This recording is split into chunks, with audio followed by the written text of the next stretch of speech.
et bienvenue dans ce nouveau format que j'ai appelé la Gazette du Panda. Alors, un nouveau format pour qui, pourquoi Comme vous le savez, je vous ai dit dans mon dernier podcast que j'aurais un peu beaucoup moins de temps dans les mois à venir. Et il se trouve que ça va être assez long. Donc je me suis dit, pour pas être frustrée, parce que j'aime bien enregistrer mon podcast, que j'allais changer un peu le format de ce que je pouvais mettre sur YouTube et passer à un format beaucoup plus court, donc plus facile à mettre en ligne, à éditer et un peu plus spontané peut-être même. Alors, on parlera toujours tricot, couture, crochet, broderie, tout ça. Mais en fait, ce que je vais faire, c'est que je ne vais plus attendre pour faire mon podcast. Souvent, j'attends d'avoir avancé un peu partout pour vous montrer un peu tout. Et j'en finis par oublier plein de choses, par oublier de répondre à certaines questions que vous m'avez posées, ici ou ailleurs. Et du coup, j'ai l'impression de pas de bâcler, mais de pas donner tout ce que j'ai. Donc comme je n'ai pas envie de bâcler dans les prochains mois et que j'ai quand même envie de partager avec vous ce que je vais faire, même s'il y aura plein de choses de secrètes et que vous ne verrez que quelques petits bouts, j'ai pas envie d'arrêter le podcast ou de le mettre en pause. Donc ce que je veux faire, c'est un petit format que je peux faire quand je veux, même si je l'ai fait 2 jours auparavant, je peux recommencer. Je peux le faire 3 fois par semaine ou une fois toutes les 2 semaines. Enfin voilà, quand j'ai envie, quand j'ai le temps, quand j'ai un petit moment à partager, que j'ai envie de papoter et de me détendre, et ben, j'enregistrerai cette Gazette du Panda. Et puis voilà, donc rien ne change, juste la longueur des choses et peut-être que ça me permettra d'être un peu plus précise et un peu moins floue. Enfin voilà, peut-être que chacun y trouvera son compte. Donc pour cette Gazette du Panda, pour cette première, j'avais envie de vous montrer mes encours, enfin ce dans quoi je patauge en ce moment. Je suis un peu en tricot en ce moment, je suis un peu sur déception sur déception. Donc bah voilà. Donc en fait, je vais vous parler de ma plus grosse déception. C'est arrivé hier soir. C'est affreux. Alors je suis désolée, on est encore sur mon bureau. Je vais me reculer un peu. Comme ça, les aiguilles ne seront pas sur le bureau. Donc ma grosse déception est arrivée hier soir. Il était minuit 38. Je me suis rendu compte que un écheveau serait manquant à l'appel de mon beau pull en Arroyo, en Malabrigo Arroyo. L'avantage de la Gazette, c'est que comme mon bordel traîne partout, je peux vous montrer plus facilement les trucs. J'ai pas besoin de ranger pour mettre en place. Donc en Malabrigo Arroyo, Saint Coloris Sandbank, voilà. Mon petit coup de foudre laineux, je sais plus, d'octobre ou novembre, enfin de l'an dernier, fin d'année dernière. Je flashais totalement sur la couleur, etc. Et j'avais pris 4 écheveaux. Et j'avais pas d'idée précise de ce que j'allais en faire jusqu'au moment où je me suis mis à réfléchir et où j'ai fait mon fameux pull avec un plastron de côte-torse qui joue sur la l'aisance négative pour mettre la poitrine en valeur et écarter les côtes. Sauf que quand on veut tricoter avec une aisance négative, il faut un tissu, enfin ce qu'on tricote, donc le tissu qu'on tricote, il faut qu'il soit assez dense pour qu'il ne s'écarte pas, qu'il garde de l'élasticité, de l'extensibilité et que ça fasse pas au bout de 3-4 jours, au bout de 3-4 fois que vous l'avez porté, ça fasse pas un truc dégoulinant, flop.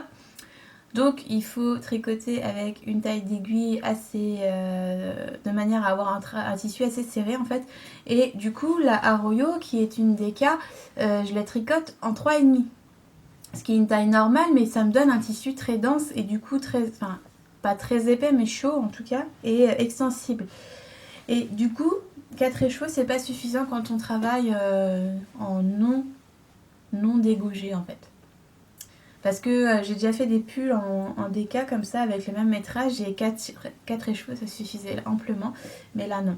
Donc, je suis déçue parce que j'avais quasiment terminé le corps. Alors, j'ai la chance d'être petite, donc il me manque plus que 5 cm à faire. J'ai fait la moitié de la manche, on va dire, et je voulais faire des manches 3/4. Sauf que là, je suis pas encore arrivée aux 3/4, que j'ai déjà utilisé 50 grammes de la pelote qu'il me reste, et j'ai pas encore fait l'autre manche, donc je ne peux pas faire une manche 3/4 entière, enfin 2 manches 3/4 entières, plus 5 cm de corps avec ce qu'il reste, c'est impossible. Donc je me suis dit que bah tant pis, je vais racheter un écheveau, et bah, je vais me faire des manches longues du coup, parce que là j'aurai peut-être 20 ou 30 grammes de trop. Donc bah, je vais faire des manches longues. Mais c'est dommage, c'est dommage. Bon, sinon j'en suis contente, mais je suis un peu frustrée par ce pull qui n'en finit pas. J'aime beaucoup comment ça fait quand je le porte, hein. Encore heureux. Mais c'est vrai que c'est un peu frustrant de devoir acheter un 5e écheveau quand on sait que bah, un écheveau c'est 16 €. 16,50, enfin, ça dépend où est-ce qu'on l'achète. Et bah, par 5, ça commence à faire bien trop cher pour un pull. Et en termes de coût de production, pour moi, c'est beaucoup trop cher au niveau rentabilisation du coût du modèle, quoi. Donc, je suis un peu déçue. Je suis très contente de la laine, de la couleur, même si j'ai été obligée de changer de plot tous les rangs pour éviter d'avoir des zébrures. Mais bon, voilà. Bon, j'ai hâte de le terminer, j'ai hâte de le porter, j'espère. J'espère qu'il va pas feutrer, qu'il va pas boulocher, parce que je me suis rendu compte, mais c'est peut-être parce que je le traîne beaucoup.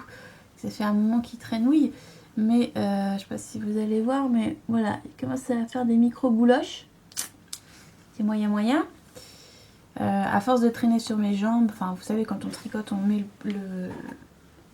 on se fait une couverture avec son pull, mais voilà. J'y suis presque, mais je suis pas encore. Donc je pense qu'avec la pelote qu'il me reste là, je vais pouvoir faire une manche longue et peut-être terminer le bas du corps. Parce qu'avec 30 grammes, j'ai pu faire 5 cm et vu que c'est ce qu'il me manque à peu près, bon voilà. Et peut-être même ne pas rabattre tout de suite le corps et le rallonger encore un petit peu plus, histoire de finir complètement les chevaux que je vais acheter là pour compléter, que je vais récupérer mardi. Mais voilà, un peu frustrant. Bon. Sinon, qu'est-ce que j'ai fait? Un truc à vous montrer avant que j'oublie, puis que la prochaine fois, enfin, si j'avais fait ça en forme de podcast, je pense que j'aurais oublié de vous en parler correctement. J'ai continué mes chaussettes moches. Donc, je sais pas si je l'ai dit... La dernière fois, j'en avais parlé, mais je ne l'avais pas officialisé.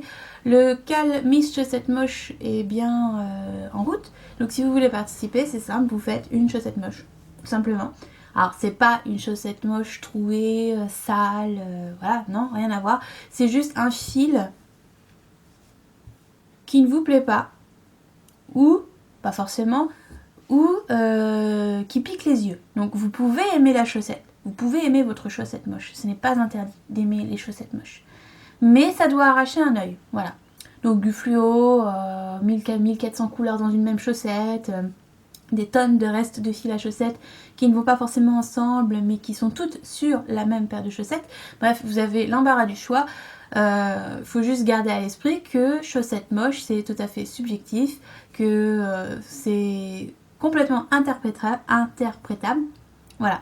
Donc si ça vous dit, si vous avez envie, si vous avez une pelote de laine à chaussettes moche ou qui pique les yeux dans votre stache mais que vous n'osiez pas le mettre sur vos aiguilles, c'est le moment de le faire et de vous amuser à faire des chaussettes moches. Bon, moi je m'éclate, hein. Je prends le jeu à fond, c'est-à-dire que même les talons sont moches. Voilà. Donc j'ai l'impression d'avoir des pieds immenses quand je fais des chaussettes avec un talon en rang raccourci comme ça, parce que moi quand je fais avec un gousset, je m'arrête là quoi, à peu près, puis après je fais le gousset, donc ça me paraît ça me paraît énorme. Bon là elles sont un peu trop grandes, j'ai dû faire 2 tours de trop, je pense, parce que quand je les ai essayées elles étaient un peu mollassonnes, mais bon c'est pas grave, hein, je vais faire avec. Et donc comme vous pouvez le voir, je fais 2 paires de chaussettes en même temps, de 2 couleurs différentes. Ça m'amuse, donc c'est tout ce qui compte. Donc il me reste plus qu'à faire la cheville. Et donc le talon que j'ai fait, ce n'est pas un Fish Lips Kiss Heel. Voilà. C'est pas un Fish Lips Kiss Heel, c'est pas un talon en rond raccourci. Mais ça y ressemble. C'est pas un Afterthought Heel non plus.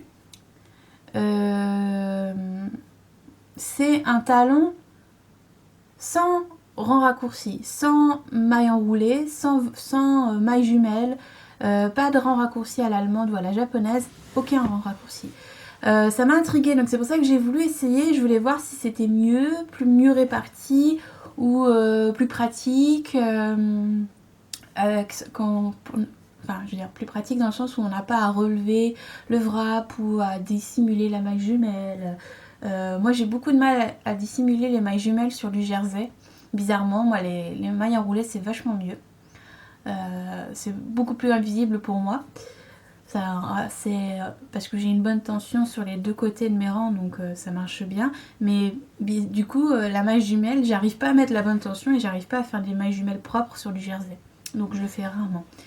Et d'ailleurs, je sais plus qui avait dit ça par rapport au rang raccourci.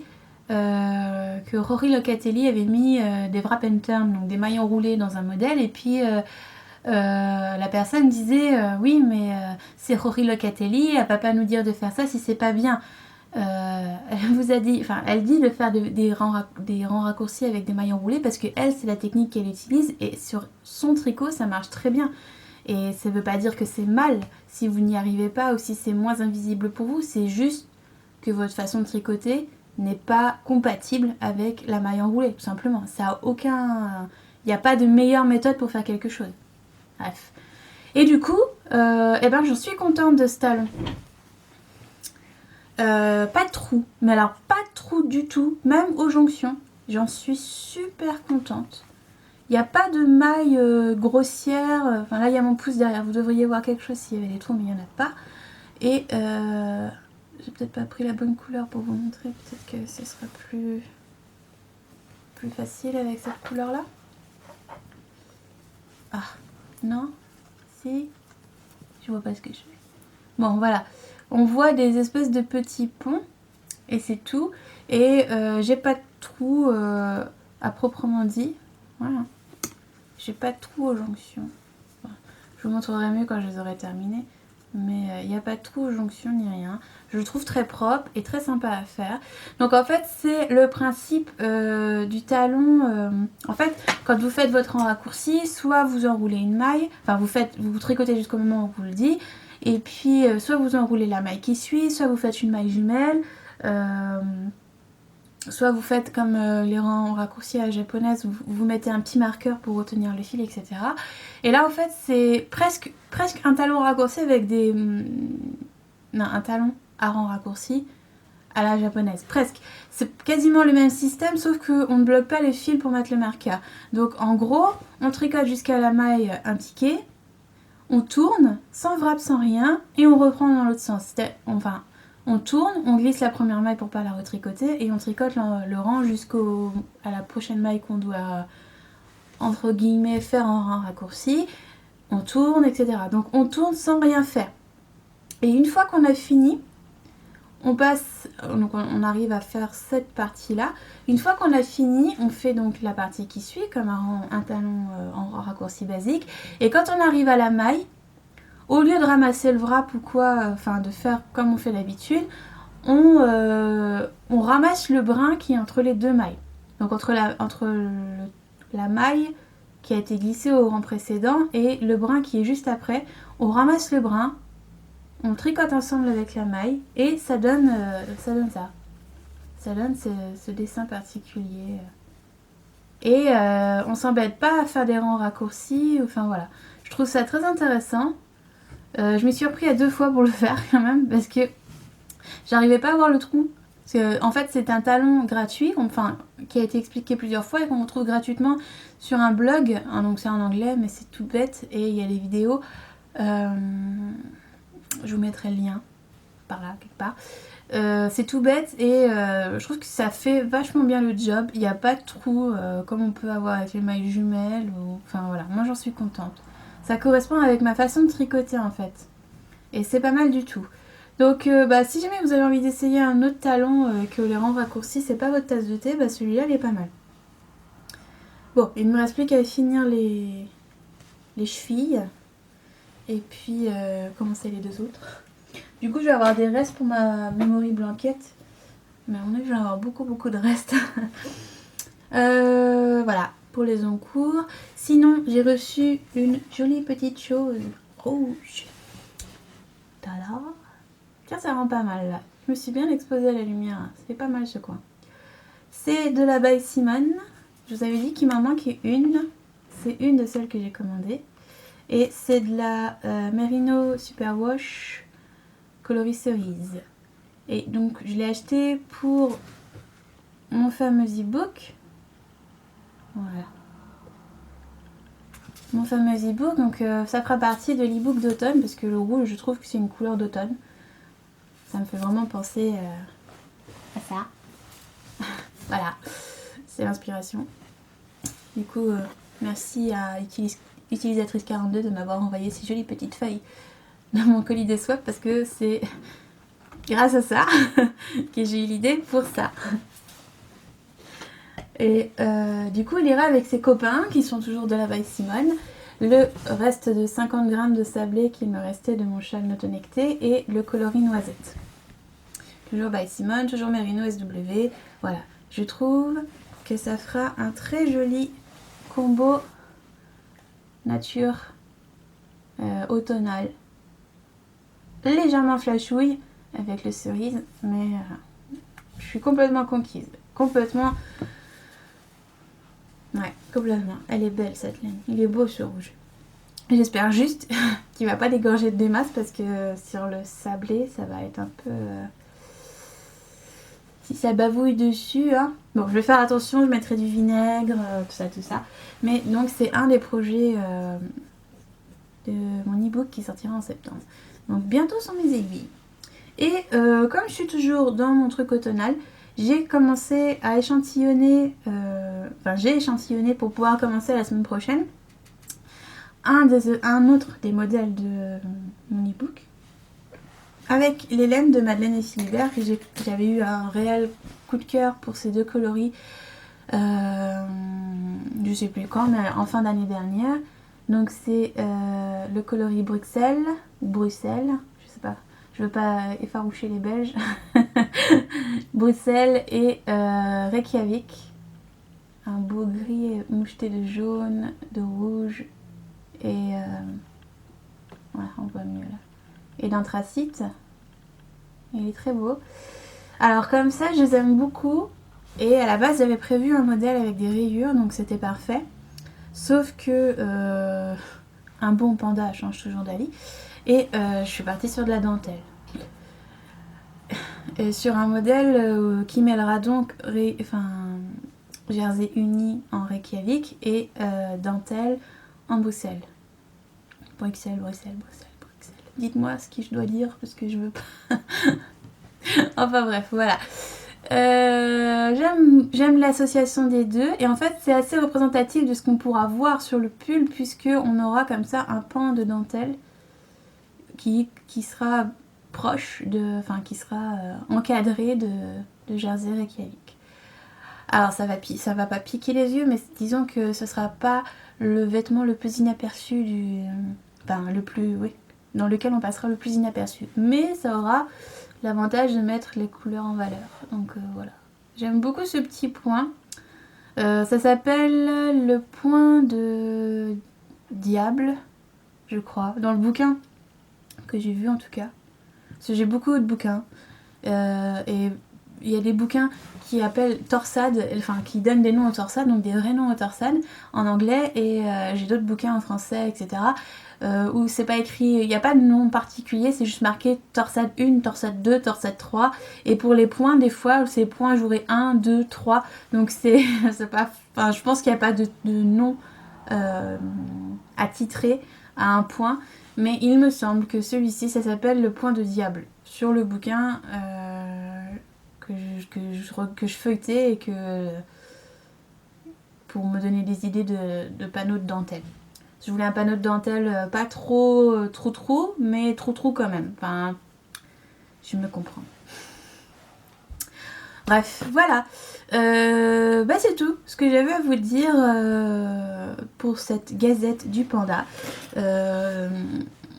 C'est, je trouve, un format qui me permettra de vous parler plus facilement, plus en détail, et puis de répondre à vos questions, parce que c'est vrai que souvent sur les réseaux, j'ai pas le temps, je prends pas le temps, ou alors je le vois mais j'oublie, enfin bref, et j'y arrive pas à vous répondre, et en ce moment je reçois beaucoup de questions, beaucoup de choses qui m'est difficile de faire sur le moment. Et je me dis que ça pourrait me permettre de m'organiser un peu et de vous répondre plus facilement.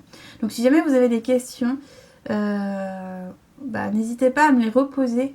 Et puis j'essaierai de vous répondre en vidéo, ce qui est encore plus simple et qui pourra peut-être intéresser d'autres personnes. Voilà.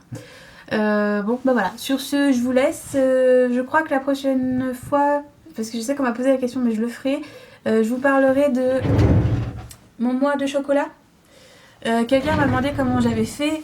Comme c'est un petit peu long, je vais pas le faire maintenant. Mais c'est tout bête, ça coûte 3 fois rien. Et puis c'est encore plus rigolo de le faire à deux. Voilà. Donc si vous avez un mari, un copain, un amoureux, une amoureuse, peu importe, qui a envie de vous scotcher, c'est le moment où jamais de le faire. Voilà.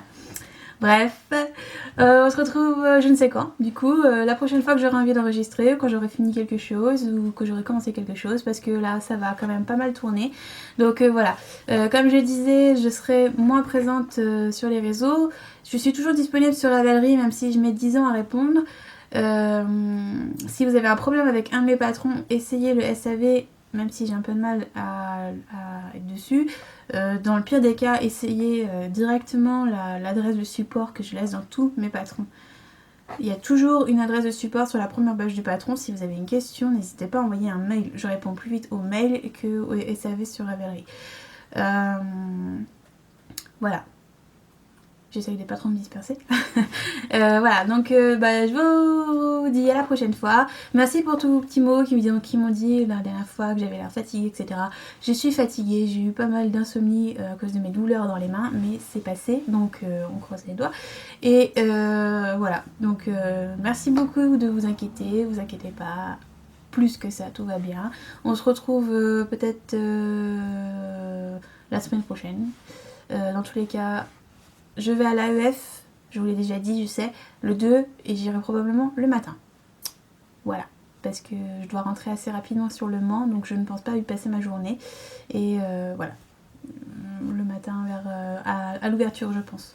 Voilà, donc voilà, je fais des bisous, on se dit à la prochaine fois, et puis à bientôt pour la Gazette du Panda.